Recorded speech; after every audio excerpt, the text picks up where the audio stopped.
Kita telah menganalisis secara tuntas konvergensi dan divergensi dua deret, yaitu deret geometrik dan deret P. Pada contoh pertama, kita telah menemukan nilai yang menjadi tujuan konvergensi deret tersebut, dengan syarat deret tersebut memang konvergen. Sedangkan pada contoh kedua, kita belum menemukannya. Deret-deret ini memberikan suatu standar atau model yang dapat digunakan untuk membandingkan deret-deret lainnya. Perlu diingat bahwa kita masih membahas deret yang semua suku-sukunya bernilai positif, atau setidaknya tidak negatif.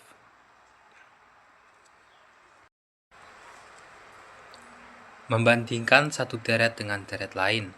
Sebuah deret yang setiap sukunya lebih kecil daripada suku-suku yang bersesuaian dari suatu deret konvergen seharusnya juga konvergen.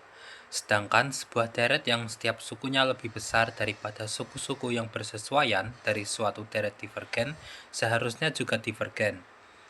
Apakah dugaan tersebut memang benar? Ternyata benar. Teorema A uji banding biasa.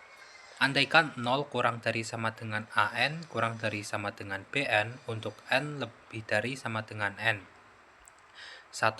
Jika sigma BN konvergen, maka demikian juga sigma AN. Yang kedua, jika sigma AN divergen, maka demikian juga sigma BN. Untuk pembuktian, kita misalkan N sama dengan 1. Kasus N lebih dari 1 hanya sedikit lebih sulit. Untuk membuktikan 1, kita misalkan Sn sama dengan A1 plus A2 plus titik-titik-titik plus A6. Dan perhatikan bahwa Sn merupakan barisan yang tidak menurun. Jika sigma Bn konvergen, misalkan dengan jumlah B, maka Sn kurang dari sama dengan B1 plus B2 plus titik-titik-titik sampai plus Bn kurang dari sigma N dari 1 sampai tak hingga Bn sama dengan B. Menurut bound-sum test atau teorema 9.3a, maka sigma AN konvergen. Untuk pernyataan kedua mengikuti dari pernyataan 1, sebab jika sigma Bn konvergen, maka sigma AN juga harus konvergen. Untuk contoh yang pertama, apakah sigma N sama dengan 1 hingga tak hingga N per 5N kuadrat min 4 konvergen atau divergen? Untuk penyelesaiannya, dugaan yang baik adalah bahwa deret ini divergen, karena suatu suku ke N berperilaku seperti 1 per 5N untuk nilai N yang besar. Memang N per 5N kuadrat min 4 lebih dari N per 5N kuadrat sama dengan 1 per 5 kali 1 per N. Kita mengetahui bahwa sigma N sama dengan 1 hingga tak hingga 1 per 5 kali 1 per N divergen, karena merupakan 1/5 dari deret harmonik dari teorema 9.2c. Oleh karena itu, berdasarkan ordinary comparison test atau uji perbandingan biasa, deret yang diberikan juga divergen. Di sini saya akan menjelaskan soal nomor 2, yaitu tentukan apakah deret dari sigma N sama dengan 1 menuju tak hingga N per 2 pangkat N dikali N plus 1 termasuk konvergen atau divergen. Nah, pada soal ini kita akan diminta untuk menentukan apakah deret tersebut konvergen atau divergen. Kita menggunakan uji banding. Nah, langkah pertama kita lihat suku ke N-nya. Itu kan AN sama dengan N per 2 pangkat N dikali N plus 1. Karena terdapat faktor 2N di penyebut, itu kita bisa ubah menjadi setengah pangkat N. Maka kita mempunyai Bn sama dengan setengah pangkat N. Nah, Bn-nya ini akan menjadi deret pembanding. Setelah itu, kita akan membandingkan kedua sukunya. Nah, karena N dibagi N plus 1 itu kurang dari sama dengan 1, maka N per 2 pangkat N dikali N plus 1 itu sama dengan setengah pangkat N dikali N per n plus 1 kurang dari setengah pangkat n. Nah, ini artinya setiap suku pada deret yang diuji lebih kecil daripada suku deret geometri pembanding. Nah, kemudian kita periksa deret pembandingnya. Kan deret dari sigma setengah pangkat n itu merupakan deret geometri dengan rasio R sama dengan setengah. Karena rasio kurang dari sama dengan 1, maka deret geometri tersebut berupa konvergen. Nah, berdasarkan uji banding, jika 0 kurang dari sama dengan AN, kurang dari sama dengan BN, dan deret pembanding sigma BN konvergen, maka deret yang diuji juga konvergen. Jadi, kita dapat menyimpulkan bahwa sigma N sama dengan 1 menuju tak hingga N per 2 pangkat N dikali N plus 1 itu merupakan deret konvergen. Terima kasih. Halo semuanya, pada video ini saya akan menjelaskan materi mengenai uji banding limit. Nah, uji banding limit ini digunakan ketika kita merasa kesulitan membandingkan dua deret secara langsung menggunakan pertidaksamaan. Pada metode ini, kita membandingkan dua suku deret dengan menghitung limit dari perbandingan keduanya.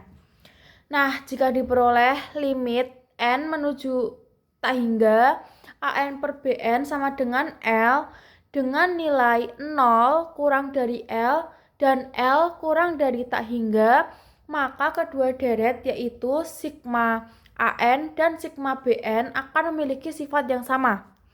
Artinya, jika deret pembanding konvergen, maka deret yang diuji juga konvergen. Sebaliknya, jika deret pembanding divergen, maka deret yang diuji juga divergen. Kita langsung aja masuk ke contoh 3A. Nah, contoh 3A ini kita disuruh menentukan apakah deret sigma N sama dengan 1 menuju tak hingga dari 3N min 2 per N pangkat 3 dikurangi 2N kuadrat plus 11 ini termasuk konvergen atau divergen. Nah, kita diperintahkan untuk menggunakan uji banding limit. Maka, langkah pertama kita akan menentukan deret pembanding. Untuk memilih deret pembanding, kita memperhatikan dulu suku dengan pangkat tertinggi pada pembilang dan penyebutnya.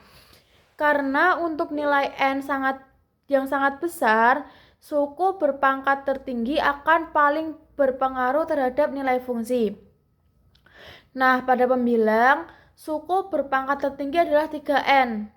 Sedangkan pada penyebut adalah N pangkat 3. Maka 3N min 2 per N pangkat 3 dikurangi 2N kuadrat ditambah 11 memiliki perilaku yang mendekati 3N per N pangkat 3 sama dengan 3 per N kuadrat. Maka 3 per N kuadrat itu menjadi BN, yaitu sebagai deret pembandingnya. Nah, setelah itu kita akan menghitung limit perbandingan antara suku deret yang diuji dengan deret pembanding. Di sini terdapat limit N mendekati tak hingga dari AN per BN sama dengan limit N menuju tak hingga AN-nya tadi kan 3N min 2 per N pangkat 3 min 2N kuadrat plus 11. Sedangkan kita sudah mendapatkan BN yaitu 3 per N kuadrat. Nah, kita membagi pecahan sama dengan mengalihkan dengan kebalikannya. Maka kita akan mendapatkan hasilnya yaitu limit N mendekati tak hingga dari 3N min 2 dikali N kuadrat dibagi 3 dikali N pangkat 3 min 2N kuadrat plus 11. Nah, selanjutnya kita akan membagi pembilang dan penyebut dengan pangkat tertinggi, yaitu N pangkat 3. Setelah disederhanakan, maka limitnya menjadi limit N mendekati tak hingga 3 min 2 per N per 3 min 6 per N ditambah 33 per N pangkat 3 sama dengan 1, maka nilai limit yang diperoleh adalah 1. Nah, nilai ini memenuhi syarat uji banding limit karena berada di antara 0 dan tak hingga, yaitu 0 kurang dari L kurang dari tak hingga. Nah, selanjutnya kita lihat sifat dari deret pembandingnya. Nah, deret dari sigma Bn berarti kan sigma 3 per N kuadrat. Nah, merupakan deret P dengan nilai P sama dengan 2. Karena P lebih dari sama dengan 1, maka deret tersebut konvergen. Nah, kita kan berdasarkan teorema uji banding limit. Karena limit perbandingan bernilai 1 dan deret pembanding konvergen, maka deret sigma N sama dengan 1 menuju tak hingga dari 3N dikurangi 2 dibagi N pangkat 3 min 2N kuadrat plus 11 itu juga termasuk konvergen. Nah, selanjutnya kita akan masuk pada contoh nomor 3 yang B. Nah, di sini kan terdapat soal sigma N sama dengan 1 menuju tak hingga dari 1 per akar N kuadrat ditambah 19N. Itu termasuk konvergen atau divergen. Kita menggunakan uji banding limit. Nah, langkah pertama kita menentukan deret pembanding. Untuk memilih deret pembanding, kita melihat penyebut ketika N sangat besar. Nah, ini kan pada penyebut terdapat bentuk dari akar N kuadrat ditambah 19N. Karena suku berpangkat tertinggi adalah N kuadrat, maka untuk nilai N yang sangat besar, suku 19N pengaruhnya semakin kecil dibandingkan N kuadrat. Oleh karena itu, akar dari N kuadrat per 19 itu kita ambil yang akar N kuadrat. Nah, akar N kuadrat kan berarti N. Sehingga suku ke N pada deret ini berlaku seperti 1 per N. Nah, jadi kita memiliki Bn yaitu 1 per N sebagai deret pembanding.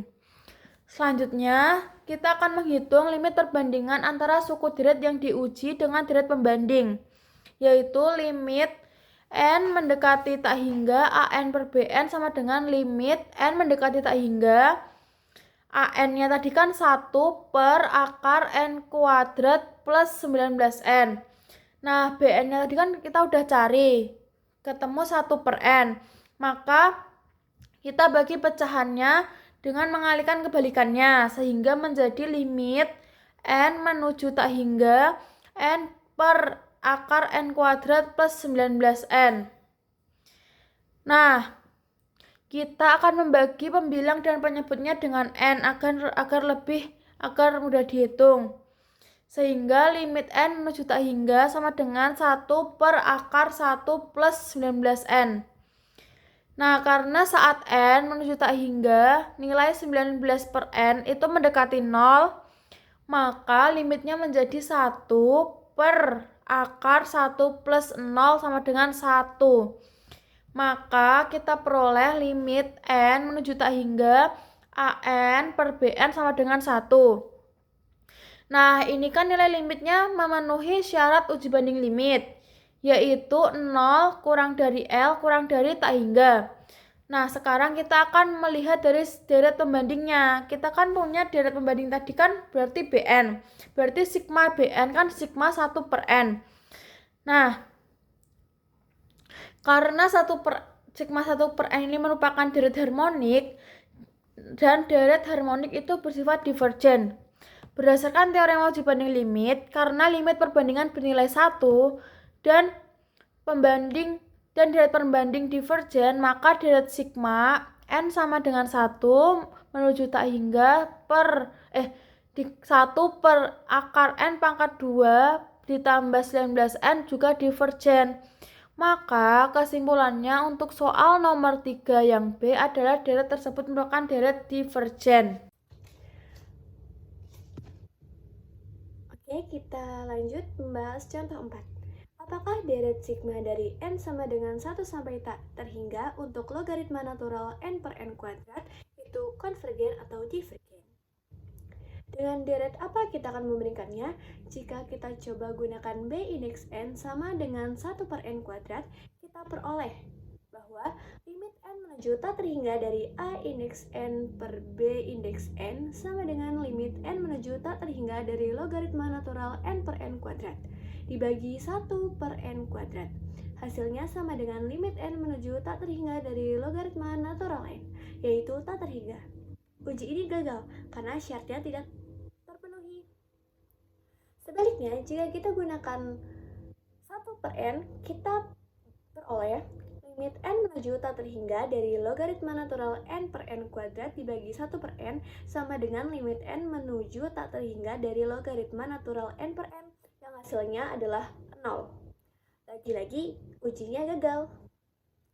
Mungkin sesuatu di antara 1 per n kuadrat dan 1 per n akan berhasil.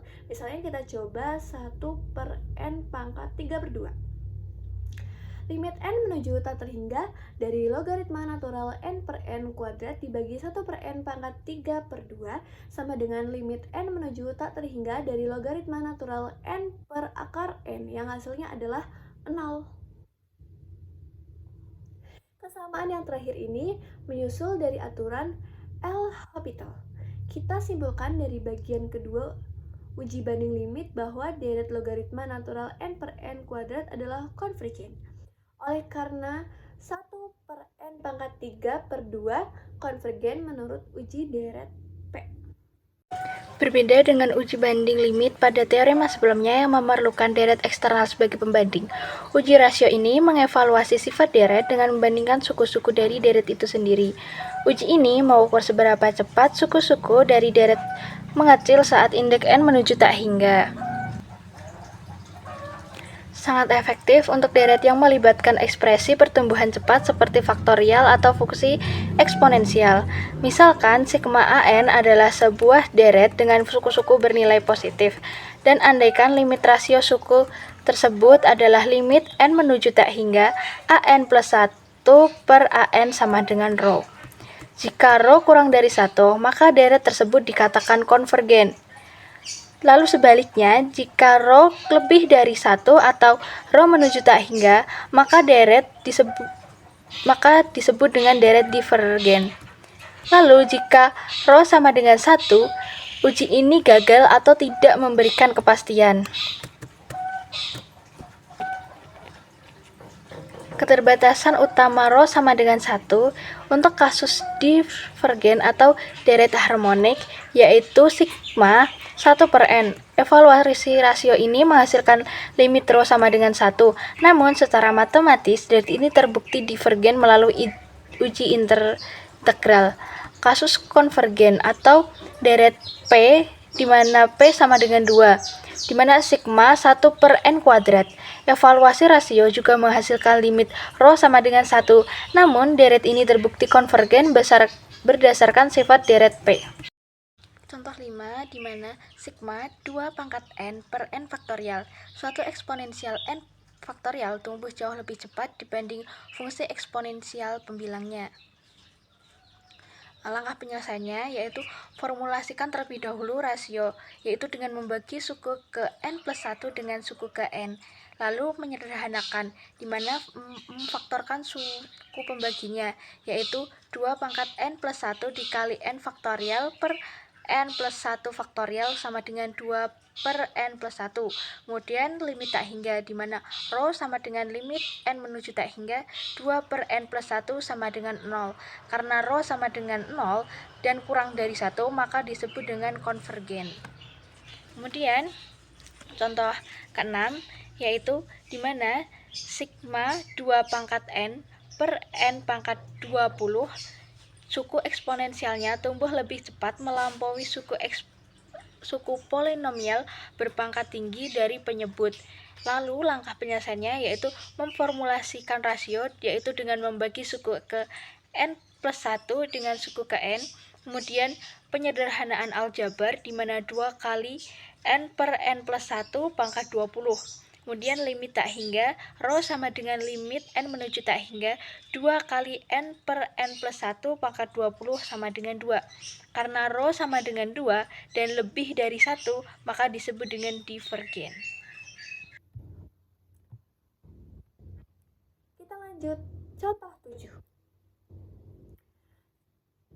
Uji konvergensi atau divergensi untuk deret sigma dari n sama dengan 1 sampai tak terhingga n faktorial per n pangkat n.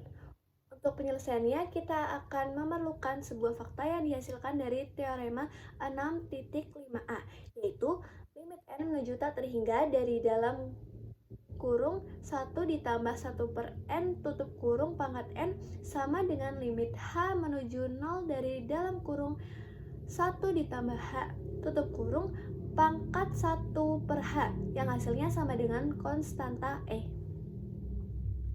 Berdasarkan hal ini, kita dapat menuliskan uji rasio di mana RHO sama dengan limit n menuju tak terhingga dari A indeks n plus 1 per A indeks n.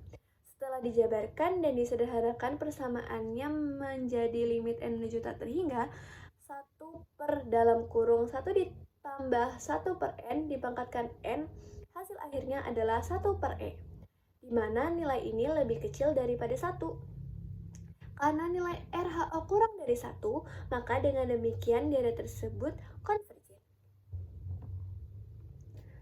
Oke, kita lanjut ke bagian ringkasan dan penutup. Sebagai penutup, ada ringkasan penting untuk menguji deret dengan suku-suku positif A indeks n. Perhatikan suku A indeks n tersebut dengan seksama. Poin 1. Jika limit n menuju tak terhingga dari A indeks n tidak sama dengan 0, simpulkan dari uji suku ke n bahwa deret divergen. Poin kedua, jika A indeks n melibatkan n faktorial, R pangkat n atau n pangkat n, cobalah gunakan uji rasio. Poin ketiga, jika A indeks n hanya melibatkan pangkat konstan n, cobalah uji banding limit. Khususnya jika ia berupa ekspresi rasional, gunakan uji ini dengan B indeks n sebagai rasio suku-suku awal dari pembilang dan penyebut. Poin yang keempat,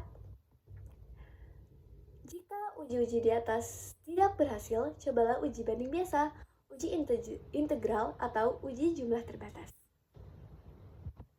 Ingat, beberapa deret memerlukan manipulasi cerdik untuk menentukan konvergensi atau divergensi. Jadi perbanyaklah latihan ya. Terima kasih sudah menonton.